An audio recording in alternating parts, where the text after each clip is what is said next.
Hello friends and welcome back to my channel. So today we are going to do chapter number 10, colonialism, rural and tribal societies. हमने इसका rural पढ़ लिया था, अब हम पढ़ेंगे ट्राइबल सोसाइटीज़. ओके. सो हम एक बार ऊपर से रूरल को एक बार हम लोग रिवाइज कर लेते हैं. Okay. Okay. So first of all यहाँ पे हमने पढ़ा था. हमने पार्ट 2 में यहाँ से स्टार्ट किया था, ग्रोथ ऑफ कमर्शियल क्रॉप से. तो ऊपर का हमने रिवाइज पिछले वीडियो में कर लिया था. Ryotwari system, zamindari system and Mahalwari system. इन तीनों में Mahalwari system introduced by Holt Mackenzie in 1822 at the gigantic valley northwest provinces at central India and Punjab, right? और जो रोतवारी सिस्टम था वो Thomas Munro in 1820 at may be south India, right, in south India. और and जो zamindari system था वो था introduce by Lord Cornwallis in 1793. And and इसमें क्या होता था कि जो ज़मींदार होते थे, they collected the taxes from the villagers, no farmers. Okay. And they took 11% out of 100 and 89% was with the Britishers. Okay. At Rotwari system they took they took the government had the direct settlement with the farmers. And at Mahalwari system जो महल्स थे, means the villagers, they gave their money direct to the that Britishers, right? Now growth of commercial crops में हमने पढ़ा था कि जो Britishers थे, they forced the people to grow cash crops like indigo, cotton, opium, pepper, cotton, right, tea, sugarcane. Okay. And silkworm for the production of silks. And they took the materials from the farmers in a very low price at a very cheap rate, and bring back the finished goods from the Europe to India and sold them at a very high price. Okay. And the Britishers wanted to smuggle and sell opium to the China so that they could get a huge amount of profit, right? They forced the farmers to grow neil, means indigo, so that they can sell it, right? And they told the farmers, means forced the farmers to grow sugar canes for the sugar cane, for the thick to grow thickened sugar canes for the sugar cane juice, right? And yeah, this was opium. Opium was cultivated in Bengal, Bihar, and Punjab. Indigo in Bihar and Bengal. Okay. Cotton in Gujarat, Maharashtra, Madhya Pradesh. Tea in Kerala. No, no, South India means whole South India, West Bengal and Assam. Pepper in Kerala, Karnataka, Tamil Nadu, Andaman and Nicobar Island, and Puducherry. And sugar cane in Maharashtra, Karnataka, Tamil Nadu, Andhra Pradesh, Gujarat, Punjab, and Haryana. At that time, now we will the talk. The condition of farmers was really very miserable. At that time, they took debts and loans uh, from the from the people, and then they took and they have to pay that loans, because they have to fulfill their taxes which were on them, of their land, right? And finally they revolted against the Britishers. Okay. Why? Because of their land revenue settlement and their administration economic exploitation which they did. And they had loans, they have long standing loans on it, and indebtedness. and they remove the peasants, and they have to become the landless laborers. And the revolt started in 1857, right? And then now we are going to talk about colonialism, rural and tribal societies. Okay, uh, the profitable exploitation of peasant made the Britishers greedier. जो profitable जो exploitation होता था of the peasants, जो peasants का होता था, made the British ग्रीडियर, उनको British इस बात से बहुत ज़्यादा ग्रीडी होते चले गए. The next target was the tribals. उनका नेक्स्ट टारगेट था ट्राइबल्स. ठीक है, जो हमारे इंडिया में थे, which were in the deep deep forest, मतलब बहुत ज़्यादा घने जंगलों में वो रहते थे, एंड वो बहुत सेल्फ सफिशिएंट थे, राइट. देयर ट्रेडिशनल इकोनॉमी, उनकी जो ट्रेडिशनल जो इकोनॉमी थी, वॉज बिल्ट अराउंड फॉरेस्ट. उन बस फॉरेस्ट तक ही सीमित थी, right. Traditional economy, they firmly believe that the forest belong to them and they belong to forest. मतलब वो मानते थे, मतलब बहुत अच्छे से मानते थे कि वो फॉरेस्ट्स के हैं, वो फॉरेस्ट्स के हैं और फॉरेस्ट उनका है. ठीक है. जो ट्राइबल्स थे, जैसे Khonds of Odisha practice shifting cultivation. जो ओडिशा के जो खॉन्स थे, वो क्या प्रैक्टिस करते थे? Shifting, shifting agriculture. Khonds of Odisha. यहाँ पे उड़ीसा की स्पेलिंग गलत है, it's ODISHA. Okay. Presently practice shifting cultivation, वो शिफ्टिंग कल्टीवेशन करते थे. मैनी ट्राइबल ग्रुप्स, जैसे कि वैन गुजर्स हो गए, और हिमाचल नहीं, जम्मू एंड कश्मीर के, और गडीज हो गए ऑफ कुल्लू के, हर HP के, मतलब हिमाचल प्रदेश के. Lived bye herding and rearing of animals. ये कैसे रहते थे? एनिमल्स को हर्ड करते और रेयर करते थे. Amongst the Mundas of Chota Nagpur, the land belonged to the clan whole as a whole, and all members had equal rights on the land. ठीक है. उन सब के उनके बीच में थे मुंडास, जो थे छोटा नागपुर के. ठीक है. मुंडास वैसे तो, हाँ, ठीक है. Okay. And they belong to the clan as a whole. ठीक है. वो कहाँ के थे? They belong to clan, right. Clan means group. As a whole, and all members had equal rights on the land. और का उनके सब लोगों का राइट था उनके लैंड के ऊपर. ठीक है. इम्पैक्ट क्या था ट्राइबल लाइफ के ऊपर?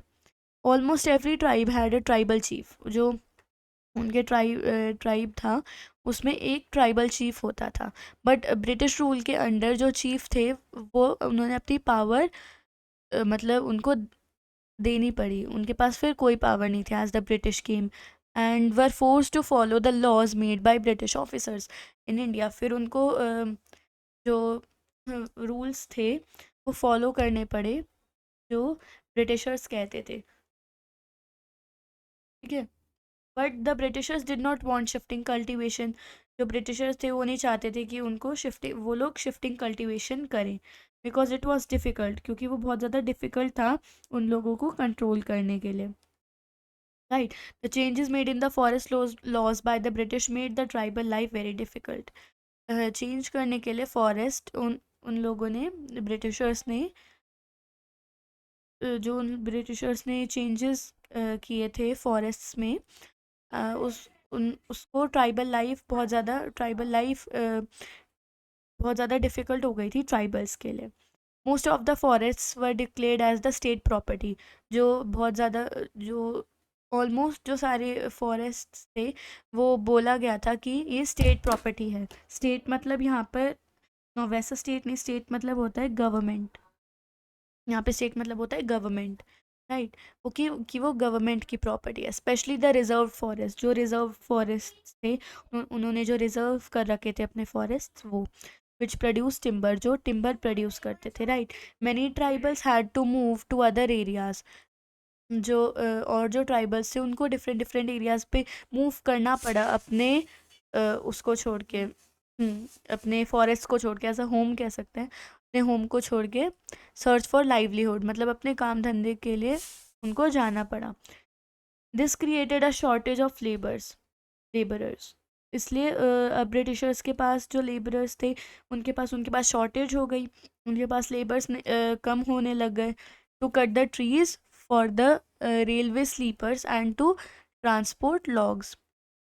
किसके लिए शॉर्टेज हो गई? रेलवे स्लीपर्स के लिए और टू ट्रांसपोर्ट लॉग्स के लिए, right. During the 19th century में when the demand for the forest produce increased, जब 19th सेंचुरी में डिमांड बढ़ी फॉरेस्ट्स की, the traders and money lenders took advantage of this situation. उन्होंने इस मौके का फ़ायदा उठाया, किन्होंने? मनी लेंडर्स ने। They went to the tribals and offered them cash loans. वो लोग ट्राइबल्स के पास गए और उनको कैश लोन्स ऑफ़र किए ताकि वो लोग लोन्स ले, बिकॉज उनके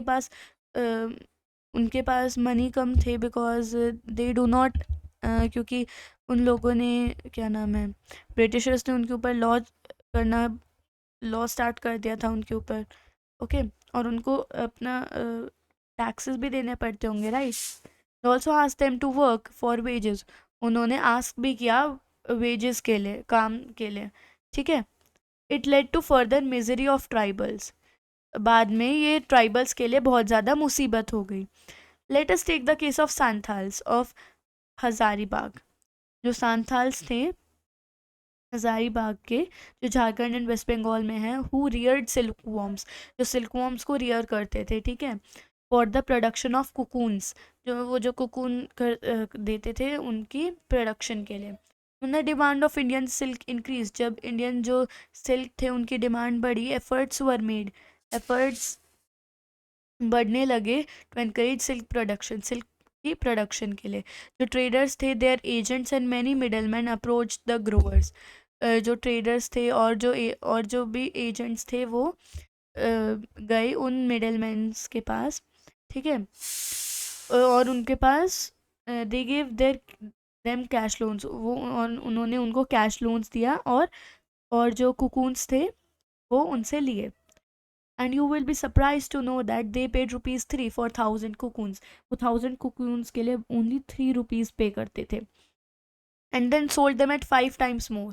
ये 5 times more उसको बेचते थे। मतलब 15, अगर वो लोग ₹3 उनके पास मिले तो वो वही कोकून उनको ₹15 में लेना पड़ता था, अगर उनके पास ज़रूरत होती तो। When the tribal groups came to know the reality, they were shocked and started considering the traders as their enemy. जब ट्राइबल्स को ये सच पता चला तो उन लोगों को की रियलिटी पता चली, तो फिर वो लोग ट्रेडर्स को अपनी एनिमी मानने लगे, अपने दुश्मन मानने लगे। Many tribals had to leave their forest home in search of work.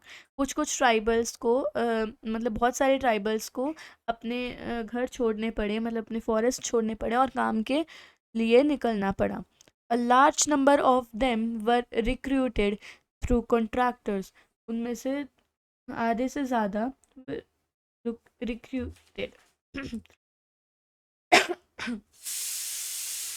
yeah, a large number of them were recruited through contractors to work in the tea plantation in far off areas in Assam.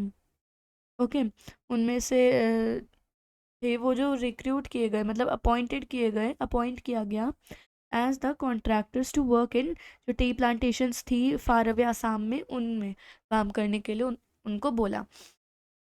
Never paid low wages, उनको कम पैसे दिए जाने लगे and उनको घर वापस नहीं भेजा गया। The plight of the coal mine, जो प्लाइट थी means serious sadness of the coal mine workers were no less, वो भी कुछ कम नहीं थी, कम मिजरेबल नहीं थी, ठीक है। Many tribals were also appointed, means recruited मतलब अपॉइंटेड ही होता है। जो ट्राइबल्स थे वो अपॉइंटेड किए गए फैक्ट्रीज़ में, फील्ड्स में, to work under very harsh conditions, बहुत ज़्यादा हार्श कंडीशन, बहुत ज़्यादा बुरी कंडीशंस में उनको काम करना पड़ा। अब इन सब से फेडअप होकर जो ट्राइबल्स थे उन लोगों ने रिवोल्ट करना, वो लोग उनको रिवोल्ट करना पड़ा, क्योंकि इन लोगों के ऊपर इतना ज़्यादा बर्डन था, ना वो घर जा सकते थे अपने वापस बैक फ्रॉम द असम, और इन लोगों के पास लोन्स भी बहुत ज़्यादा उनके ऊपर हो गए थे, एंड उनको अपना घर छोड़ना पड़ा था, as because in the search of work and in the search of livelihood, right. तो इन लोगों ने ट्राइबल रिवोल्ट किया, ठीक है।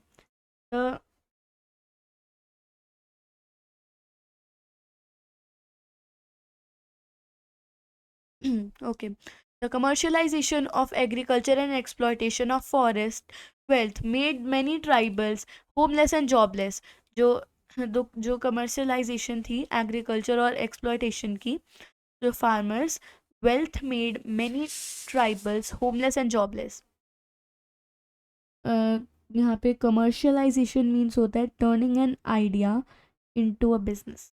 ओके, जो ऑफ एग्रीकल्चर एंड ओके, जो ये जो एग्रीकल्चर और एक्सप्लॉयटेशन थे फॉरेस्ट की, wealth made many tribals homeless and jobless, ठीक है। उनको होम नहीं मिले और जॉबलेस हो गए वो लोग, because there were because of the exploitation, right.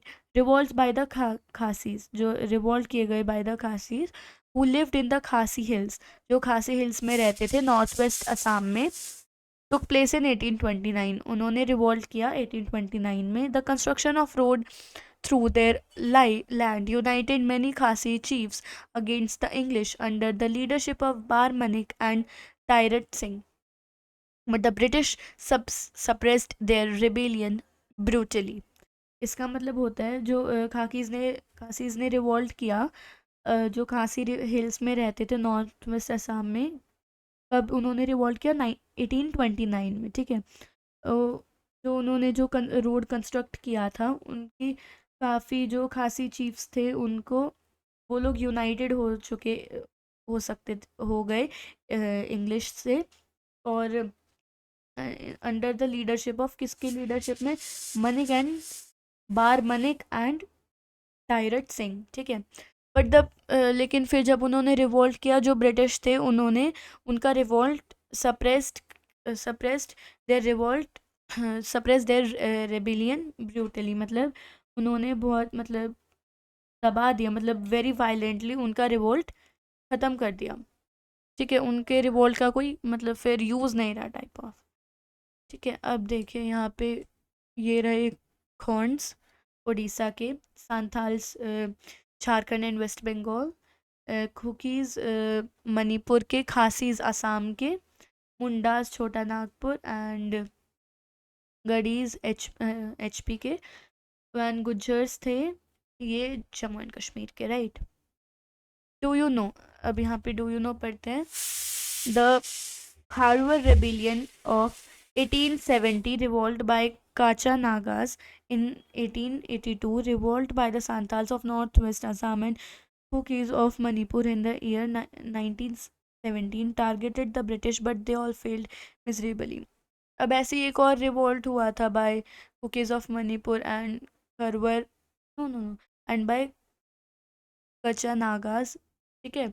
And उन लोगों ने भी ब्रिटिश के ऊपर टारगेट किया था, बट ब्रिटिश ने उनको फेल कर दिया था, right.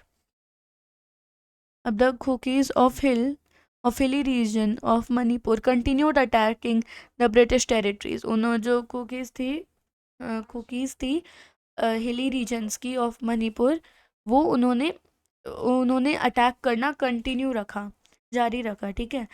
Of the attacking the British territories, British की जो टेरिटरीज थी उन वहाँ पर 1829 में उन्होंने स्टार्ट किया, but they were force to surrender in 1850, but उनको सरेंडर बट उनको सरेंडर करना पड़ा 1850 में, ठीक है।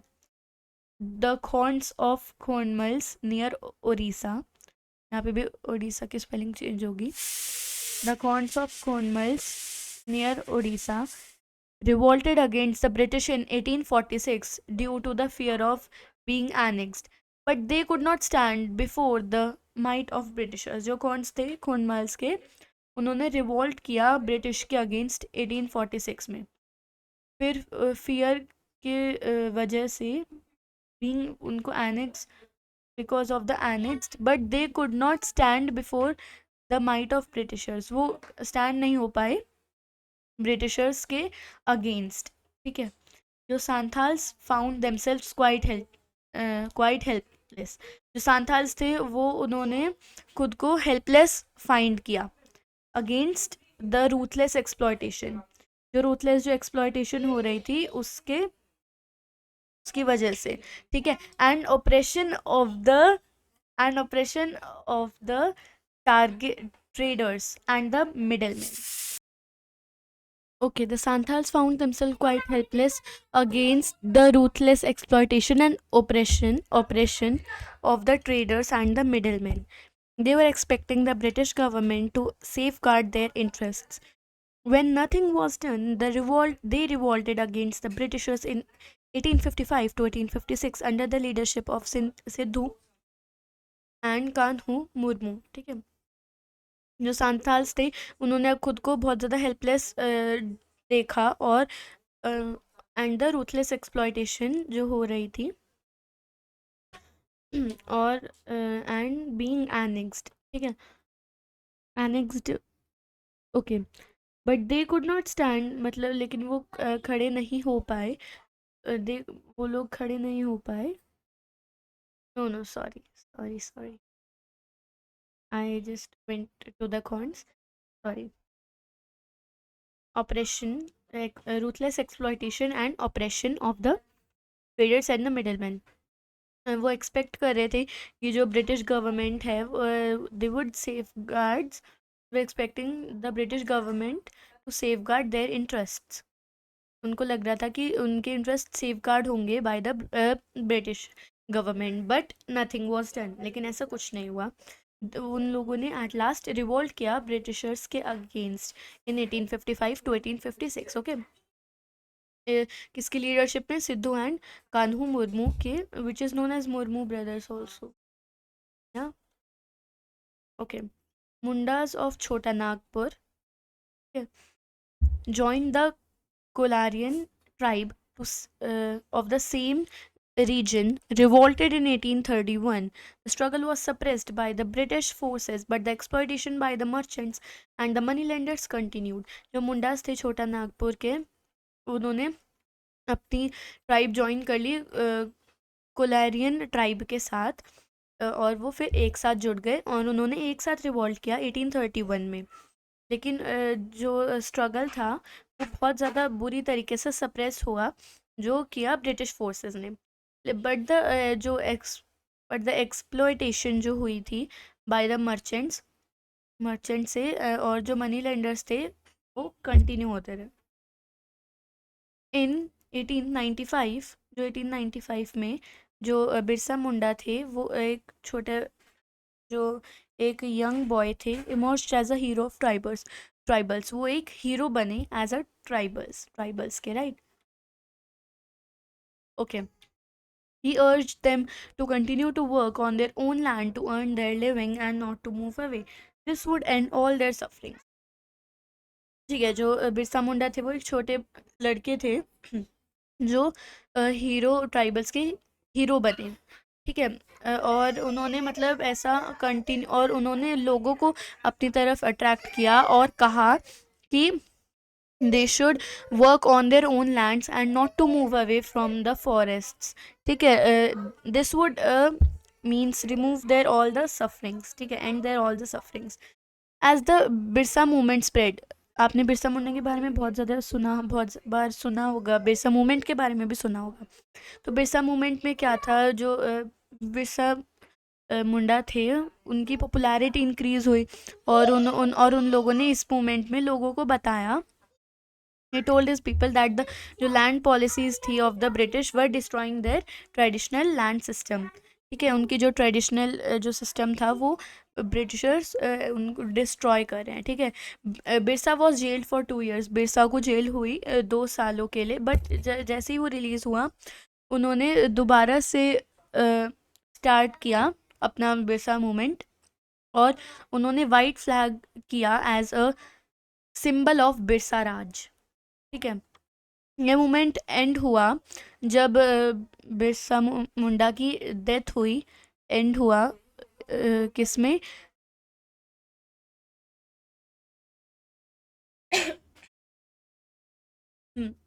This movement ended in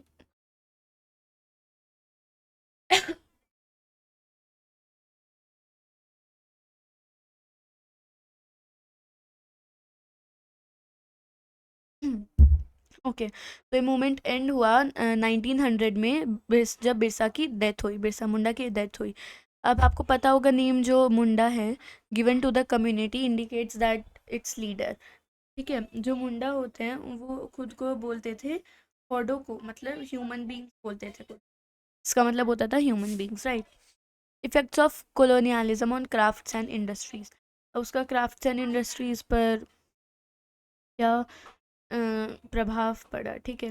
with more and more parts of urban and rural India, जो मोर एंड मोर पार्ट्स थे अर्बन और रूरल इंडिया के, कमिंग जो ईस्ट इंडिया कंपनी के रूल में आ रहे थे, the exploitative character of the British rule, जो ब्रिटिश का जो एक्सप्लॉइटिव सबसे गंदा कैरेक्टर था ब्रिटिश का, वॉज एक्सपोज्ड, वो सब जगह एक्सपोज हो गया। जो कंपनीज मोनोपलाइजेशन थी, मतलब सिंगल कंट्रोल था of trade, was getting stronger, वो बहुत ज़्यादा स्ट्रॉन्ग होता जा रहा था।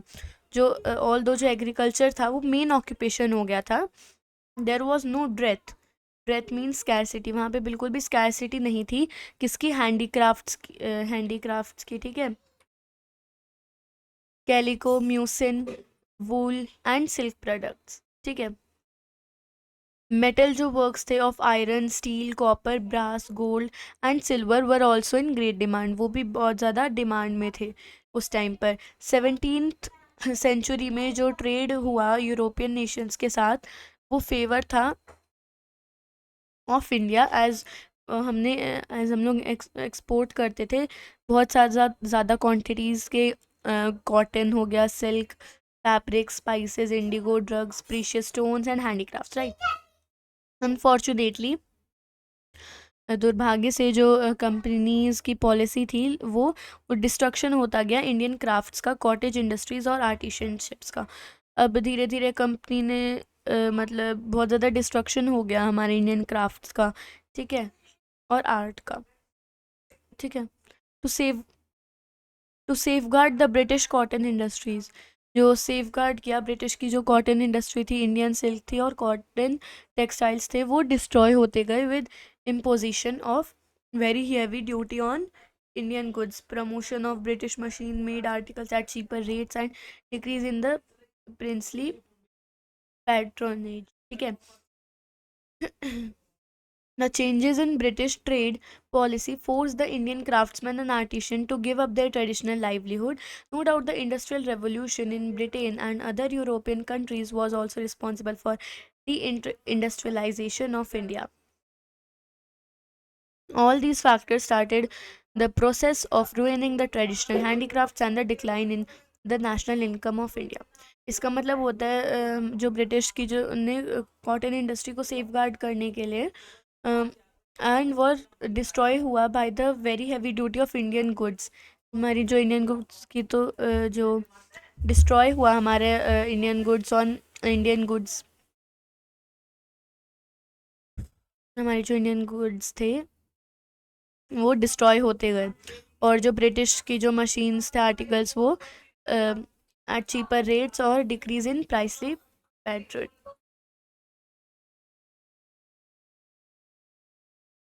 Okay, princely patronage. पैट्रोनेज मतलब होता है सपोर्ट ऑफ द किंग, मतलब प्राइसली पैट्रोनेज मतलब होता है support of the king. Changes हुए ब्रिटिश ट्रेड में, पॉलिसी में, फोर्स किया गया इंडियन क्राफ्ट्समैन को अपना ट्रेडिशनल लाइवलीहुड को बदलने के लिए। नो डाउट जो इंडस्ट्रियल रेवोल्यूशन था जो ब्रिटेन और अदर यूरोपियन कंट्रीज़ के साथ था, was also responsible for deindustrialization, वो रिस्पॉन्सिबल था कंपनी को ख़त्म करने के लिए, ठीक है, of the India. All these factor started in the process of ruining, ये सारे फैक्टर स्टार्ट हुए रूइन करने के लिए ट्रेडिशनल हैंडीक्राफ्ट्स को, और जो हमारी नेशनल इनकम था उस इंडिया की, उसको। अब इसको इंडस्ट्रियल रेवोल्यूशन मतलब क्या होता है मैं आपको बताती हूँ। इंडस्ट्रियल रेवोल्यूशन मतलब होता है the rapid development of industry that occurred in Britain in last 18th and 19th century, brought about the introduction of machinery. It was categorized by the use of steam power, the growth of factories and the mass production of manufactured goods, okay।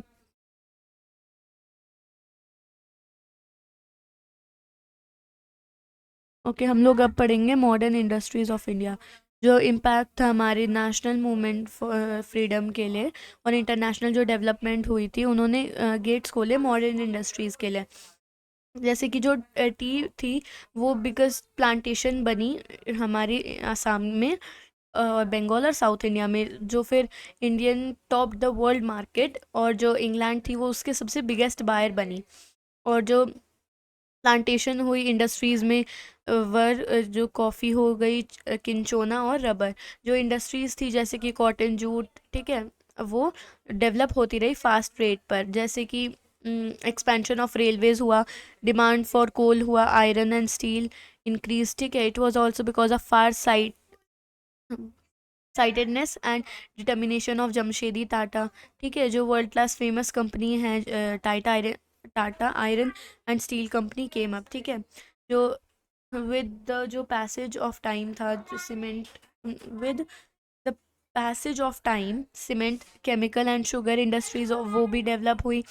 But लेकिन we had to import machinery, हमें जो machinery थी उनको import करना था from abroad, but it was only after independence जो हमारे जो बेसिक जो थी हमें या फिर की इंडस्ट्रीज़ वो बहुत प्रायोरिटी मिली, ठीक है। दोनों पड़ते जो किंचोना प्लांट्स थे वो ट्रीज थे जिनको हम लोग लार्ज शब्स भी बोलते हैं। वो 15 to 20 मीटर हाइट में उगते हैं, और उनकी जो प्लांट था वो इंट्रोड्यूस्ड वो इंडिया में इंट्रोड्यूस हुआ 1859 में, ठीक है। और ये मिलते थे कि नीलगिरी में और अनामलाई, ठीक है, हिल्स में, और जो तमिलनाडु की हिल्स थी, और दार्जिलिंग जो वेस्ट बंगाल में, और and provide raw material for manufacturing quinine for malaria, ठीक है। अब ये ना जो ये था मतलब ऐसे टेबल है जो लैंड रेवेन्यू सिस्टम्स के बारे में हमें एक साथ, मतलब एक पूरा टेबल है, ठीक है। रेवेन्यू सिस्टम जो सबसे पहले परमानेंट रेवेन्यू सिस्टम, जिसको हम लोग ज़मींदारी सिस्टम भी बोलते हैं, मतलब, ठीक है। And it was introduced by Lord Cornwallis. और ये जो ये अब मैं ना आपको इसको एक इजी तरीके से समझा देती हूँ। देखिए, या तो यहाँ पे देखिए, तो सबसे पहले था हमारे पास परमानेंट परमानेंट रेवे थोड़ी राइटिंग बहुत डिफरेंट आ रही है,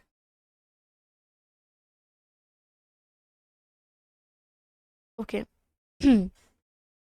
तो सबसे पहले है हमारे पास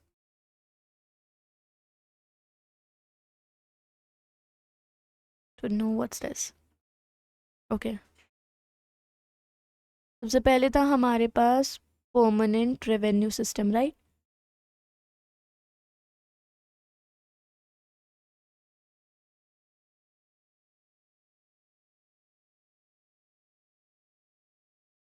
परमानेंट रेवेन्यू सिस्टम, राइट। तो इस ये बहुत प्लीज़, सो आप थोड़ी, ये थोड़ा डिफरेंट, मतलब बहुत अजीब राइटिंग आ रही है, प्लीज़ डोंट माइंड इट। इसको हम लोग कहते थे ज़मींदारी सिस्टम, ठीक है।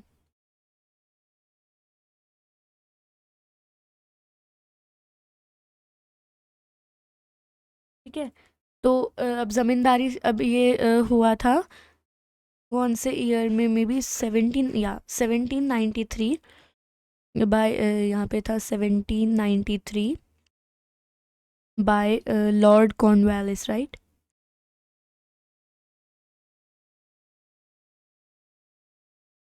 लॉर्ड कॉर्नवालिस, ठीक है, लॉर्ड कॉर्नवालिस, ठीक है। तो अब फिर उसके बाद 1793 में हुआ था लॉर्ड कॉर्नवालिस से, और इसमें प्रोविजंस, मतलब जो ज़मींदार थे वो रिकॉग्नाइज्ड ओनर्स बोलते थे उनको, और जो amount was divided into 10/11। Amount किस में डिवाइड होता था, 10/11, 11% था किसका, उसका क्या नाम है, ज़मींदार्स का, राइट। और जो कल्टीवेटर्स थे, अब इम्पैक्ट बताते हैं उस टाइम पे पीजेंट्स का। जो कल्टीवेटर्स थे वो till now enjoyed some rights, but now they reduce the status of tenant on land. Tenant means taking land from people, ठीक है। जो रूल्स थे वो बहुत ज़्यादा रिजिड थे, बहुत ज़्यादा हार्ड थे, और डिफ़ॉल्टर्स उनको अपनी लैंड भी देनी पड़ सकती थी। और उस टाइम पे इनिशियल रेवेन्यू डिमांड था by the British was very high, बहुत ज़्यादा हाई था। Number of zamindars were unable to pay it, zamindars were unable to pay it and as a result they lost their land, ठीक है। उसके बाद Ryotwari system था उसमें। Okay, now is Ryotwari system. तो रोतवारी सिस्टम में सबसे पहले था हमारे पास